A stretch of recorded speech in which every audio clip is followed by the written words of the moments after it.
വരുന്ന ഒരു വാർത്ത, അതായത് തിരുവനന്തപുരം നെട്ടയത്തെ CPIM BJP സംഘർഷത്തിൽ 6 BJP പ്രവർത്തകരെ കസ്റ്റഡിയിലെടുത്തിട്ടുണ്ട്. പ്രവർത്തകരെ പോലീസ് മർദ്ദിച്ചു എന്ന് ആരോപിച്ച് AR ക്യാമ്പിന് മുന്നിൽ പോലീസും BJP പ്രവർത്തകരും തമ്മിൽ വാക്കുതർക്കമുണ്ടായി. സ്ഥലത്ത് ഇപ്പോഴും സംഘർഷാവസ്ഥയാണ്. ദൃശ്യങ്ങളിലേക്ക് തത്സമയം.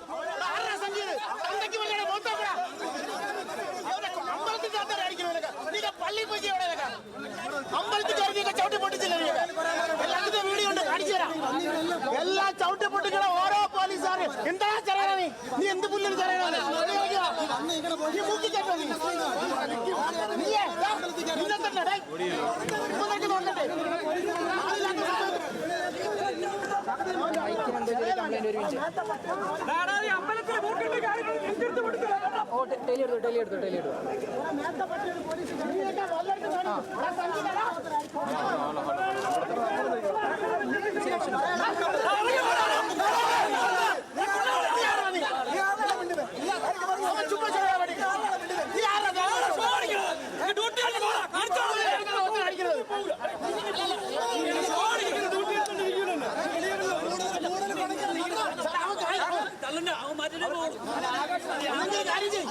എല്ലാരും തല അടിച്ചു പൊട്ടിയത്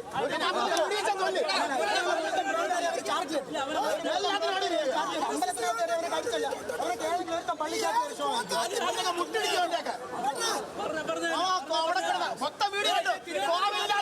എല്ലാ പോലീസുകാരന്മാരെയും വീഡിയോ ഉണ്ട്. പേരും അറിയാം. നീയൊക്കെ ഓർത്തു വെച്ചോ. നീയൊക്കെ കോവിൽ കാണിച്ച പാക്കൃത്തിന് എണ്ണി ചോദിക്കും നമ്മള്.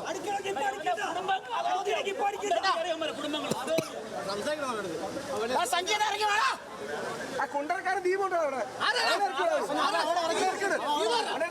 50 ഒട്ടല്ല വണ്ടി അടിച്ചു പൊട്ടിട്ട്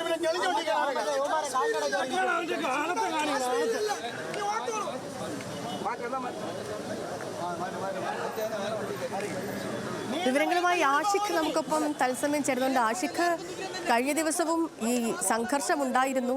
ഈ സംഘർഷത്തെ തുടർന്ന് മാധ്യമപ്രവർത്തകർക്കും പോലീസുകാർക്കും അടക്കം പരിക്കേൽക്കുകയും ചെയ്തു. സ്ഥലത്ത് ഇപ്പോൾ ഈ സംഘർഷം ഉണ്ടാകാനുള്ള കാരണം എന്താണ്? നിലവിലെ സാഹചര്യം എന്താണ്?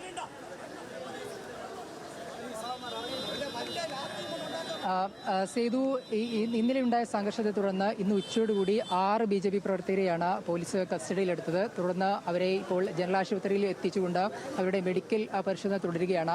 ഈ സമയത്ത് BJP പ്രവർത്തകരെ പോലീസ് ക്രൂരമായി മർദ്ദിച്ചു എന്നാണ് ഈ BJP പ്രവർത്തകർ പരാതിയായി ഉന്നയിക്കുന്നത്. ഇതിൽ പല 1-2 പ്രവർത്തകരുടെ തലഭാഗത്തടക്കം വലിയ രീതിയിൽ മർദ്ദനമേറ്റിട്ടുണ്ട്. അവർ നിലവിൽ ആശുപത്രിയിൽ ചികിത്സയിലാണ്.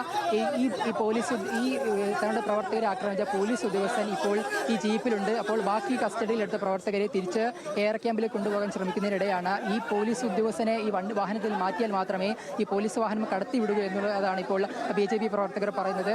ആ പോലീസ് ഉദ്യോഗസ്ഥൻ ഇറങ്ങിയാൽ മാത്രമേ ഈ വാഹനം കടത്തിവിടുകയുള്ളൂ. കാരണം ഈ വാഹനത്തിൽ വെച്ച് ക്രൂരമായി മർദ്ദിച്ചത് ഈ പോലീസ് ഉദ്യോഗസ്ഥനാണ്. അതിനാൽ തന്നെ ഈ പോലീസ് ഉദ്യോഗസ്ഥനെ ഈ വാഹനത്തിൽ ഇറക്കിയ ശേഷം മാത്രമേ ഈ വാഹനം കടത്തിവിടുകയുള്ളൂ എന്ന് പറഞ്ഞുകൊണ്ടാണ് ഇപ്പോൾ BJP പ്രവർത്തകർ ഈ വാഹനം പൂർണ്ണമായും ഉപരോധിച്ചിരിക്കുന്നത്. പോലീസ് പക്ഷേ ആ പോലീസുകാരൻ പക്ഷേ അതിൽ നിന്ന് ഇറങ്ങിയിട്ടില്ല. പോലീസുകാർ ഇപ്പോൾ അതിൽ തന്നെ തുടരുകയാണ്. കാരണം പോലീസുകാരെക്കാൾ കൂടുതൽ പ്രവർത്തകരാണുള്ളത്. ഏതെങ്കിലും തരത്തിൽ സംഘർഷാവസ്ഥ ഉണ്ടാകുന്ന സാഹചര്യം കൂടി പരിഗണിച്ചുകൊണ്ടാണ് പോലീസ് അത്തരത്തിലൊരു നടപടിയിലേക്ക് നീങ്ങാത്തത്. എന്തായാലും 6 പ്രവർത്തകരാണ് പോലീസ് കസ്റ്റഡിയിലെടുത്തത് ഇന്ന് ഉച്ചയോടുകൂടി. അതിൽ 6 പേര് ഇപ്പോൾ മെഡിക്കൽ ഇവിടെ കൊണ്ടുവന്നിട്ടുണ്ട്. അതിൽ ഇപ്പോൾ വാഹനത്തിനെതിരെ ഇപ്പോൾ BJP പ്രവർത്തകർ നീങ്ങിയാണ്. വലിയ ആക്രോശത്തോടുകൂടി ഈ പ്രവർത്തകർ വാഹനത്തിലേക്ക് അടിച്ചും പോലീസുകാർക്കെതിരെയും വലിയ ആക്രോശമാണ് നടത്തുന്നത്. പ്രത്യേകിച്ച് ആ പോലീസുകാരനെ ആ വാഹനത്തിൽ നിന്ന് ഇറക്കി വിടണം എന്നുള്ളത് തന്നെയാണ് അവരുടെ ആവശ്യം. പക്ഷേ പോലീസ് അത്തരത്തിലൊരു നടപടിയിലേക്ക് നീങ്ങിയിട്ടില്ല. നേരത്തെ സൂചിപ്പിച്ചതുപോലെ 6 പ്രവർത്തകരാണ് കസ്റ്റഡിയിലെടുത്തത്. ഇതിൽ ഒരു പ്രവർത്തകന്റെ തലഭാഗത്ത് വലിയ രീതിയിൽ പരിക്കേൽക്കുകയും ചെയ്തിട്ടുണ്ട്. അതിനാൽ തന്നെ അതുകൊണ്ടാണ് അവരെ നേരെ കസ്റ്റഡിയിലെടുത്ത ശേഷം എയർ ക്യാമ്പിലേക്ക് കൊണ്ടുപോയി ശേഷം നേരിട്ട് ജനറൽ ആശുപത്രിയിലേക്ക് എത്തിച്ചുകൊണ്ട് ഇപ്പോൾ ആ മെഡിക്കൽ പരിശോധന നടത്തിയത്. വലിയ ശാരീരിക പ്രശ്നങ്ങളില്ലാത്തവരെ ഇപ്പോൾ നിലവിൽ ഈ പോലീസിന്റെ വാഹനത്തിൽ എത്തിച്ചിട്ടുണ്ട്. ഇവരെ തിരിച്ച് എയർ ക്യാമ്പിലേക്ക് കൊണ്ടുപോകാൻ ആ പോലീസ് ശ്രമിക്കുകയായിരുന്നു. പക്ഷേ ഈ പ്രവർത്തകരെ ആക്രമിച്ച ഉദ്യോഗസ്ഥൻ, പോലീസ് ഉദ്യോഗസ്ഥൻ, മറ്റൊരു പോലീസ് സ്റ്റേഷനിലെ ഉദ്യോഗസ്ഥനെ വാഹനത്തിൽ നിറയ്ക്കാതെ ഈ വാഹനം കടത്തിവിടില്ല എന്നുള്ളതാണ് എന്തായാലും ആ BJP പ്രവർത്തകർ പറഞ്ഞു. BJP പ്രവർത്തകർ എന്തായാലും ഇപ്പോൾ ഈ വാഹനം തടഞ്ഞിരിക്കുകയാണ്.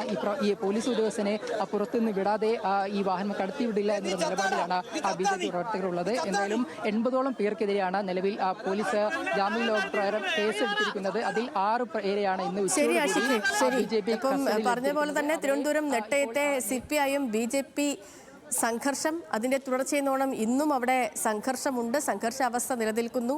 ഇന്നും ആർക്കൊക്കെയോ പരുക്കേറ്റിട്ടുണ്ട്. ഇപ്പോഴും ഒരു സംഘർഷ സാഹചര്യം തന്നെയാണ് അവിടെ. വിവരങ്ങൾ നൽകുകയായിരുന്നു ആഷിഖ് റഹ്മാൻ തിരുവനന്തപുരത്ത് നിന്ന്.